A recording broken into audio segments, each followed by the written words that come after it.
بسم اللہ الرحمن الرحیم اللہم انفعنا بما علمتنا وعلمنا ما ينفعنا اللہم الہمنا مراشد امورنا وقنا شرور انفسنا ربنا تقبل منا انک انت السمیع العلیم.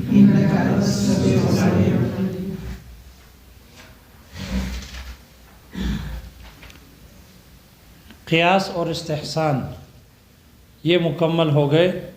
شارح کہتے ہیں قیاس اور استحسان میں سے ہر ایک کے لیے، قیاس ہو یا استحسان ہو، ان میں سے ہر ایک کے لیے اجتہاد کا ہونا ضروری ہے.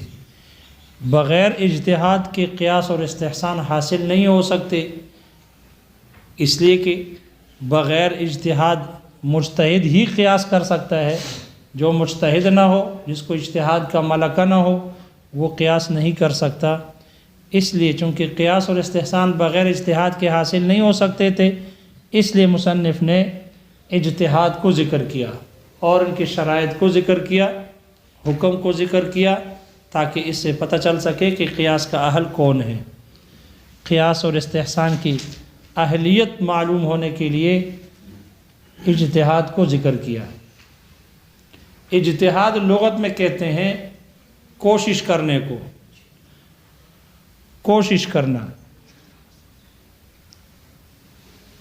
اور اصطلاح میں محشی نے اس کی تعریف نقل کی ہے.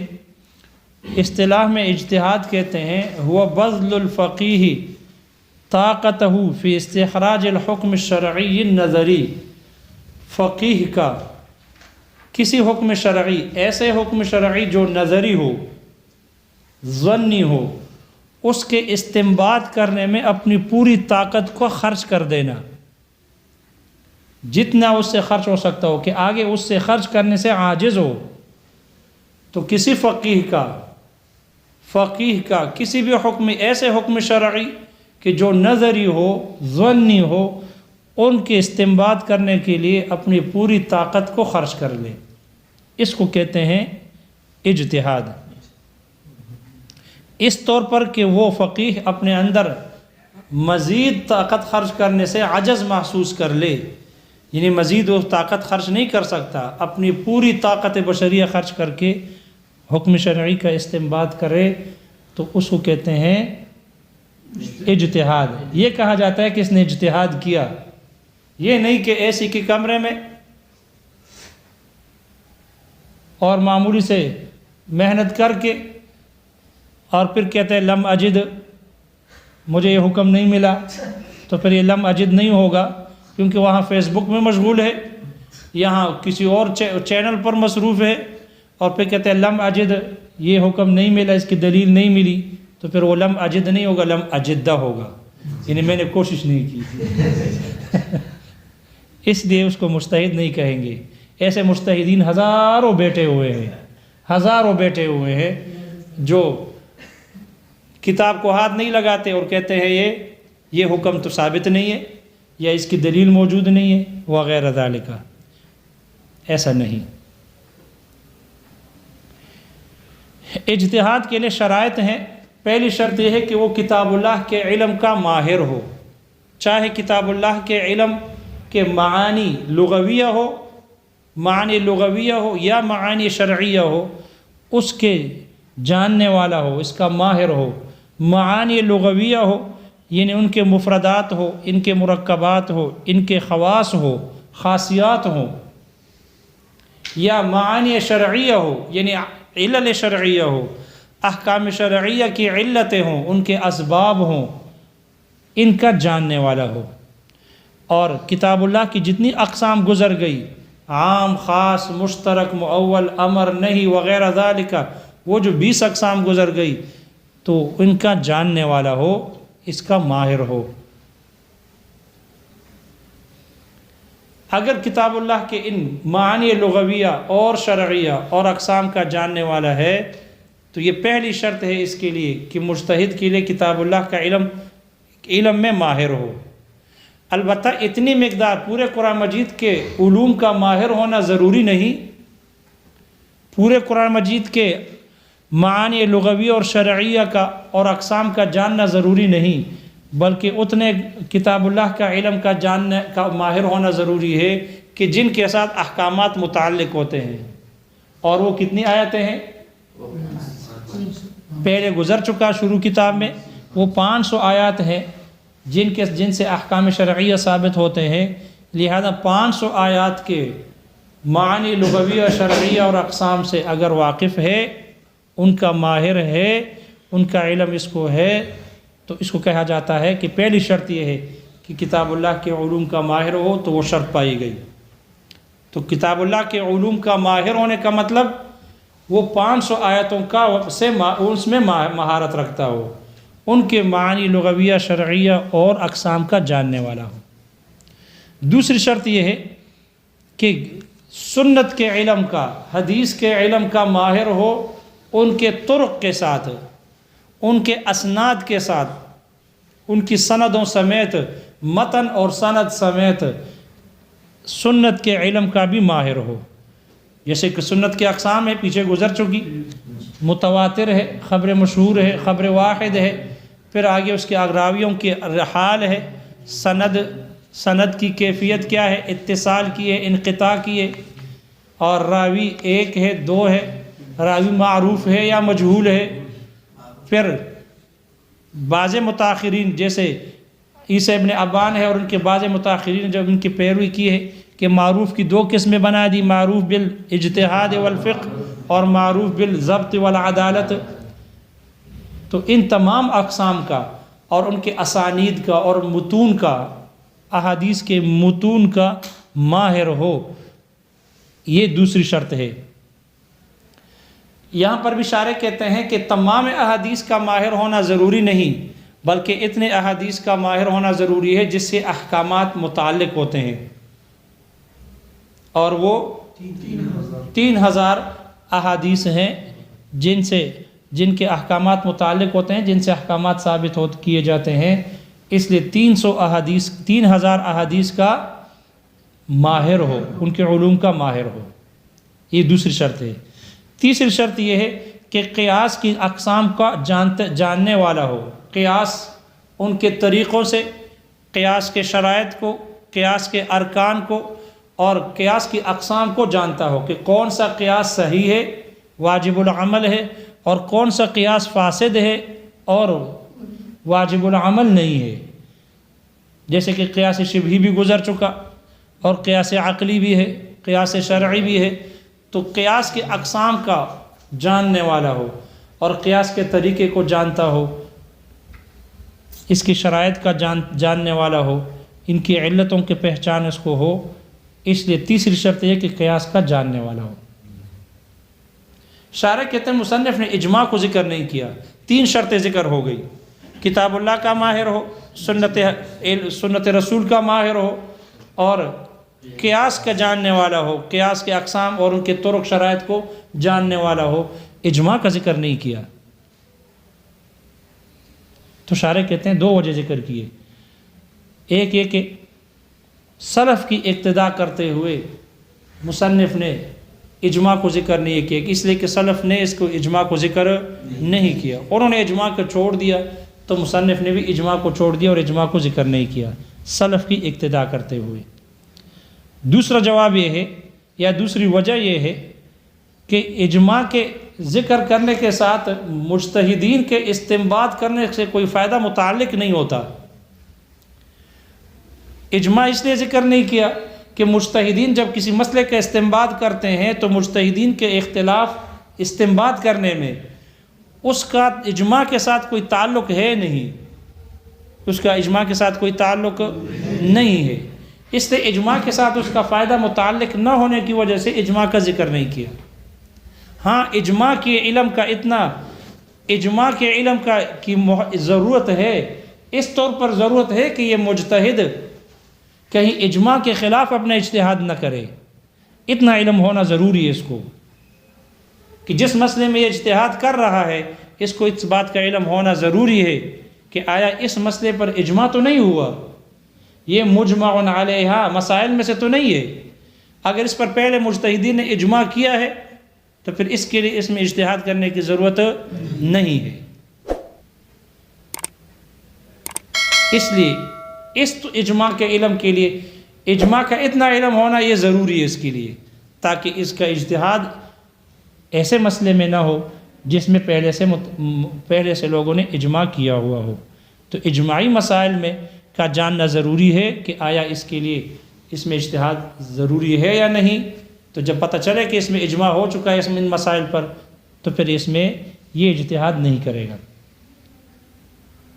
برخلاف کتاب اللہ اور سنت رسول کے، کہ اس میں اگر مجتہدین نے اجتہاد سے کام لیا ہے اور ایک مسئلے کا اور ایک حکم شرعی بیان کیا ہے تو اس کے لیے اجتہاد کرنا ضروری ہے، اس لیے کہ ہر مجتہد اللہ تعالیٰ نے کو ایک ملکہ دیا ہے، مہارت دی ہے، لہذا ہر مجتہد نے اپنے اجتہاد کے مطابق کتاب اللہ اور سنت رسول کے ایک تعویل کی ہے، ایک معنی بیان کیا ہے، لہذا ان کو بھی اللہ نے جب ملکہ دیا ہے تو یہ بھی ایک توجیہ کرے گا، یہ بھی ایک معنی کو متعین کر دے گا، دلیل کے ساتھ توجیہ کرے گا، یعنی یہ ایک تعویل لائے گا، یہ بھی ان کے ایک تعویل ذکر کرے گا، اجتہاد سے اس کا استنباط کرے گا، یعنی یہ بھی دلیل کے ساتھ ایک معنی کو متعین کر دے گا۔ لہذا کتاب اللہ اور سنت رسول میں تو ٹھیک ہے لیکن اجماع میں نہیں، اس لیے اجماع کے اجتہاد کے لیے مجتہد کو اجماعی مسائل کا علم ہونا ضروری ہے،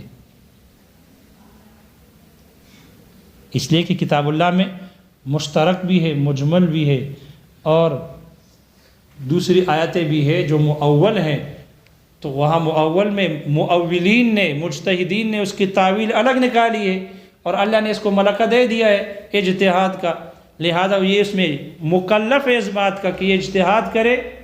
مجتہد کے لیے مجتہد کی تقلید ناجائز ہے، لہذا یہ اپنا اجتہاد کرے اور اس کا اپنا معنی اور تعویل بیان کر لے، اپنی توجیہ بیان کر لے۔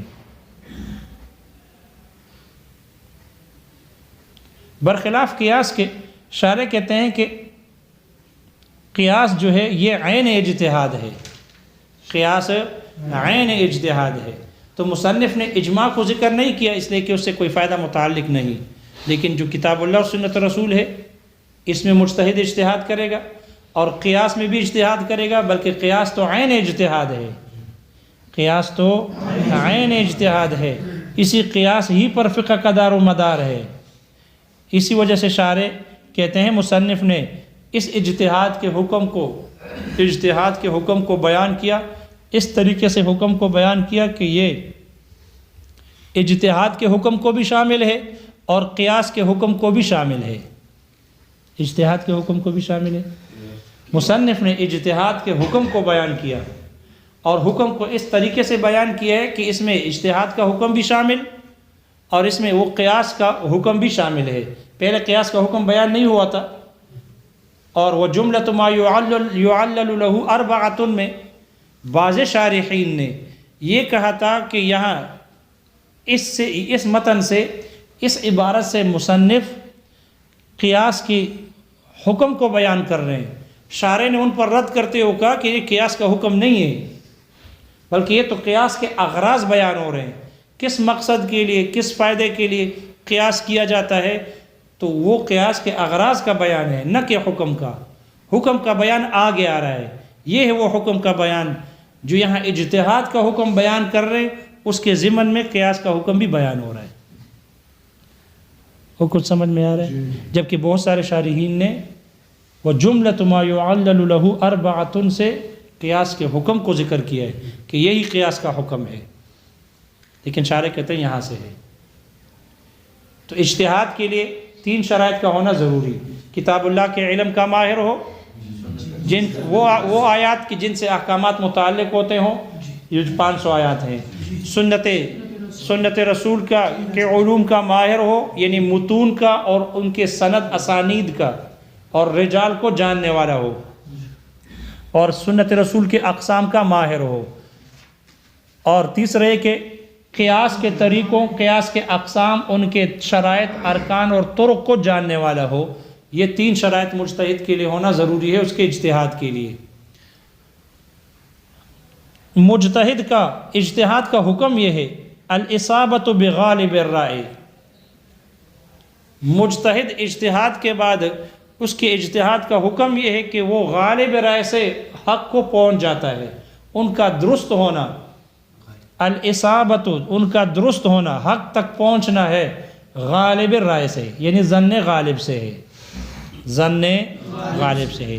یہ ہے حکم اجتہاد کا، حکمہ الاصابت بغالب الرائے، یہ حکم اجتہاد کا بھی ہے اور اس حکم میں قیاس کا حکم بھی شامل ہے، اس لیے قیاس جو کرے اس کا حکم بھی یہی ہے، الاصابت بغالب الرائے، ظن غالب سے حق تک پہنچنا ہے کہ وہ درست ہوگا ظن غالب کے طریقے پر، قطعی اور یقینی طریقے پر نہیں ہے۔ مجتہد کو بھی جب اجتہاد کرتا ہے تو وہ بھی یہی سمجھتے ہیں کہ میں نے یہ حکم شرعی، اس شرعی مسئلے کا یہ حکم بیان کر دیا ہے اور یہ قطعی نہیں ہے، یقینی نہیں ہے، ظنی ہے اور غالب رائے سے ہے، ظن غالب کے طور پر ہے، اس لیے ان کو بھی جب حکم ثابت کرتے ہیں، اجتہاد کرتے ہیں، حکم کا استنباط کرتے ہیں تو وہ بھی قطعی نہیں سمجھتے۔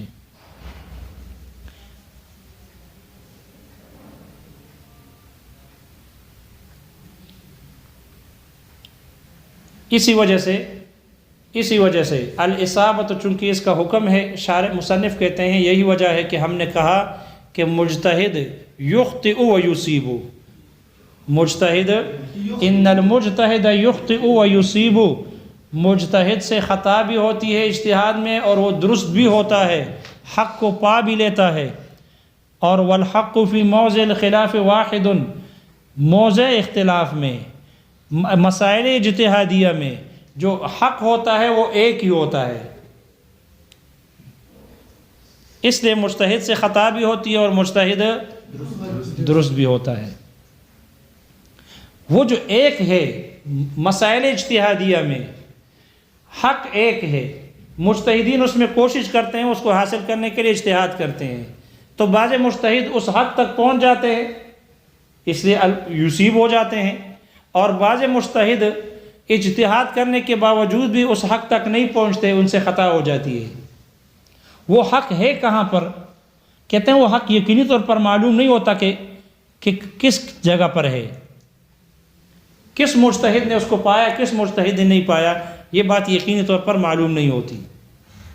اس وجہ سے ہم شارح کہتے ہیں اس وجہ سے یہ کہا جاتا ہے، اس وجہ سے کہا جاتا ہے یا ہم کہتے ہیں کہ چاروں مذاہب حق پر ہے، چاروں مذاہب، وہ جو چاروں مذاہب حق پر ہے اس کا مطلب یہی ہے کہ مسائل اجتہادیہ میں چاروں ائمہ نے اجتہاد کیا، اور مسائل مجتہد فیہا، مسائل اجتہادیہ میں حق ایک ہی ہے، ہر مجتہد نے کوشش کی اس کو پانے کی، لیکن وہ یقینی طور پر معلوم ہے نہیں کہ اس حق تک کون پہنچا کون نہیں پہنچا، اس لیے کہ وہ اللہ کو معلوم ہے، وہ اللہ کے نزدیک اجتہاد سے پہلے وہ حکم متعین ہے یا نہیں، اصل میں اس میں اختلاف ہے۔ مسائل اجتہادیہ میں اجتہاد کرنے سے پہلے حق حکم جو ہے وہ اللہ کے نزدیک متعین ہے یا نہیں ہے۔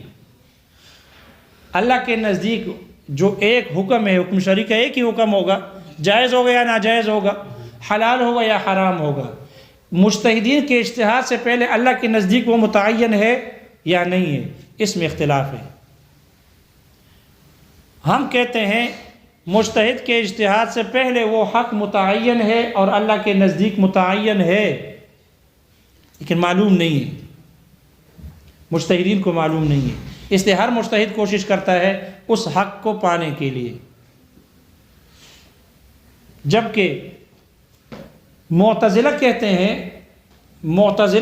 ہیں کہ مجتہدین کے اجتہاد سے پہلے اللہ تعالیٰ کے نزدیک اس مسئلے میں حق متعین نہیں ہے، بلکہ حق مجتہد کے گمان کے ساتھ ہے، حق مجتہد کے گمان کے ساتھ ہے، اس لیے جب حق متعین ہے نہیں، اس لیے ہر مجتہد کوشش کرتا ہے اور کوشش کرنے کے بعد وہ حق کو پا لیتا ہے، اس لیے ہر مجتہد حق کو پا لیتا ہے۔ جب ہر مجتہد حق کو پا لیتا ہے اس لیے فَكُلُّ مُجْتَہِدٍ مُصِيبٌ، ہر مجتہد وہ حق پر ہے، وہ حق کو پانے والا ہے۔ کیوں؟ اس لیے کہ حق اللہ تعالیٰ کے نزدیک متعین اجتہاد سے پہلے ہے ہی نہیں۔ جب حق متعین ہی نہیں ہے اور وہ حق وہ مجتہد کے گمان کے ساتھ ہے، اس لیے وہ اپنے کوشش کرنے کے ساتھ وہ اس حق کو پا لیتا ہے، یعنی وہ کوشش کر لیتا ہے، اس لیے وہ درست ہے اور ہر مجتہد درست ہے، کوئی مجتہد خطا نہیں ہے۔ جبکہ ہم کہتے ہیں کہ نہیں، ہر مجتہد یخطئ و یصیب، مجتہد سے خطا بھی ہوتی ہے، اور اجتہاد سے پہلے وہ حق اللہ کے ہاں ایک ہے، متعین ہے، لیکن معلوم نہیں ہے۔ اس لیے ہر مجتہد اس کو حاصل کرنے کے لیے اجتہاد کرتا ہے، جو اس حق تک پہنچ جاتا ہے تو وہ یصیب ہے، اور جو ان سے نہیں پہنچتا اس کو، وہ ان سے خطا کر لیتا ہے، وہ مخطئ ہو جاتا ہے۔ وہ کیا ہو جاتا ہے؟ مخطئ ہو جاتا ہے، خطا کرنے والا ہو جاتا ہے۔ اس لیے ہم کہتے ہیں چاروں مذاہب حق پر ہے۔ چاروں مذاہب کے حق ہونے کا مطلب یہی ہے کہ حق اگرچہ ایک ہے لیکن معلوم نہیں ہے، معلوم۔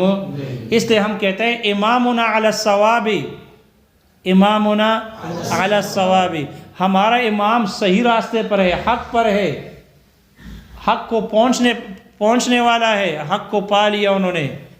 و امام غیرنا، اور ہمارے غیر کا جو امام ہے وہ علی الخطأ، وہ خطا پر ہے۔ وہ کس پر ہے؟ وہ خطا پر ہے۔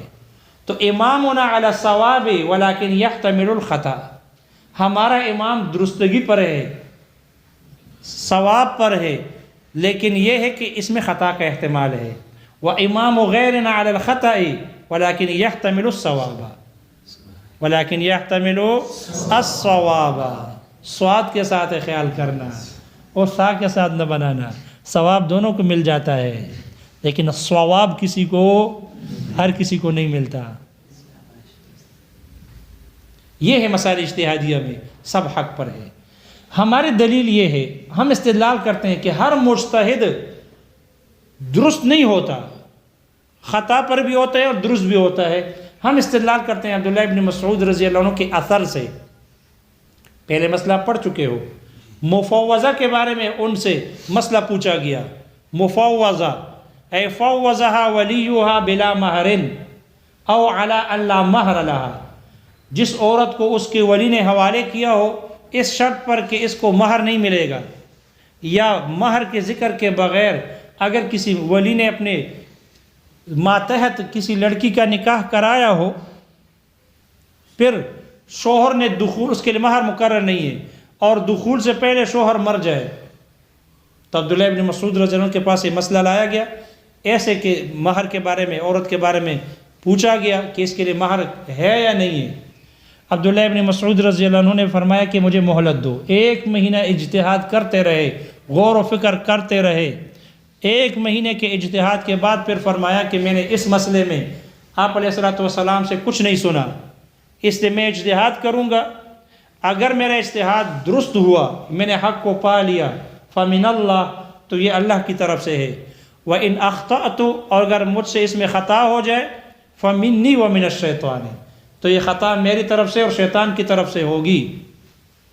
پھر آپ نے فرمایا اورا، میرا خیال ہے، اظن، میرا خیال ہے، لہا مہر مثل نسائها لا وقص ولا شتتا، اس عورت کو اس کے خاندان کی عورتوں جیسا مہر ملے گا، یعنی مہر مثل ملے گا، نہ اس سے کم دے گا نہ اس سے زیادہ دے گا، نہ اس سے کم دے گا۔ دیکھو اس سے استدلال کرتے ہیں۔ اسی مجلس میں حضرت معقل ابن سنان رضی اللہ عنہ، معقل ابن سنان رضی اللہ عنہ اس مجلس میں تشریف فرماتے، صحابی رسول ہیں، وہ کھڑے ہو گئے اور فرمایا کہ اشہد، میں گواہی دیتا ہوں کہ آپ علیہ الصلوۃ والسلام نے بھی ہمارے قبیلہ اشجعیہ کے ایک عورت بروا بنت واشق کے بارے میں ایسا ہی فیصلہ کیا تھا، یعنی مہر مثل کو واجب کیا تھا۔ عبداللہ ابن مسعود رضی اللہ عنہ اتنے خوش ہوئے کہ راوی کہتے ہیں کہ اتنی خوشی کبھی ان پر نہیں دیکھی گئی جتنے وہ خوش دیکھے گئے۔ کیوں؟ اس لیے کہ عبداللہ ابن مسعود رضی اللہ عنہ کا فیصلہ آپ علیہ الصلوۃ والسلام کے فیصلے کے مطابق ہو گیا۔ یہی فیصلہ حضرت علی رضی اللہ عنہ کے پاس گیا، انہوں نے رد کر دیا، اور فرمایا کہ ما نصغی، بقول اعرابی بوال علی عقبیہ، اس لیے انہوں نے اس فیصلے کو رد کر دیا۔ بہرحال سنت میں بحث گزر چکی ہے، سنت میں بحث گزر چکی ہے۔ محل استشہاد اس مسئلے کے ذکر کرنے سے، اس عبداللہ ابن مسعود رضی اللہ عنہ کے اس اثر کو ذکر کرنے کا محل استشہاد جہاں سے استدلال کر رہے ہیں وہ ہے ان اصبت فمن اللہ، اگر میں نے حق کو پا لیا، اگر میں درست ہوا اللہ کی طرف سے، وَإِنْ أَخْطَأْتُ فَمِنِّي وَمِنَ الشَّيْطَانِ، معلوم و مجتہد سے خطا بھی ہوتی ہے اور مجتہد درست بھی ہوتا ہے۔ یہ کہنا معتزلہ کا اور اشاعرہ کا کہ مجتہد ہر حال میں مصیب ہی ہوتا ہے، درست ہی ہوتا ہے، خطا نہیں کرتا، یہ بات درست نہیں ہے۔ اس لیے کہ یہاں دیکھو صراحتاً پتہ چل گیا کہ مجتہد سے خطا ہو جاتی ہے۔ دلیل اس بات کی یہ دے رہے ہیں، دلیل اس معتزلہ کے جواب میں مصنف دلیل یہ دے رہے ہیں کہ اگر ہر مجتہد درست ہوگا، ہر مجتہد درست ہوتا ہے، ان سے خطا نہیں ہوتی، تو پھر مجتہدین کا تو اختلاف ہوتا ہے جائز اور ناجائز ہونے میں، حلال اور حرام ہونے میں۔ ایک مجتہد اس کو حلال سمجھتا ہے، دوسرا مجتہد حرام سمجھتا ہے، دونوں درست کیسے ہو گئے؟ حلال اور حرام دونوں ایک جگہ جمع ہو سکتے ہیں؟ اجتماعی نقیضین ہے، اجتماعی متنافیین ہے، یہ محال ہے۔ وما یستلزم المحال فہو، اور یہ محال ہے اور محال باطل ہے۔ وما یستلزم الباطل فہو باطل، اس لیے جو باطل کو لازم کرتا ہے وہ خود باطل۔ اس لیے یہ قول باطل ہے کہ جو کہتے ہیں کہ ہر مجتہد مصیب ہوئے درست ہوتا ہے، یہ قول باطل ہے۔ اس لیے کہ اس میں کیسے جمع کرو گے؟ حقیقت میں نفس الامر میں ایک حلت کا قائل ہے، دوسرا حرمت کا قائل ہے، تو ایسا تو نہیں ہو سکتا حکم حلال بھی ہو عند اللہ اور وہ حرام بھی ہو عند اللہ، ایسے کیسے ہوگا؟ شارح کہتے ہیں کہ